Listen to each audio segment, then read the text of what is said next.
CM Revanth Reddy గారితో ఒకరోజు నేను ఫ్లైట్లో వైజాగ్ నుంచి హైదరాబాద్ జర్నీ చేస్తున్నాను. ఆ రోజు ఎందుకో రేవంత్ రెడ్డి గారు నాతో ఒక మాట చెప్పారు, తెలంగాణ రాష్ట్రంలో డ్రగ్స్ లేకుండా చేయాలి అని. ఇది దాదాపు ఒక 9 months బ్యాక్ జరిగిన సంఘటన.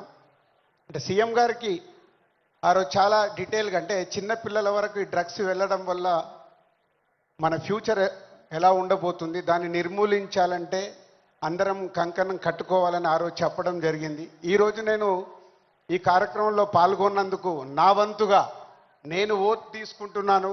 నేను కానీ, నా కుటుంబ సభ్యులు కానీ, నా స్నేహితులు కానీ, నాకు తెలిసిన వారు ఎవరు కానీ డ్రగ్స్ తీసుకోకుండా నేను చేయగలుగుతాను.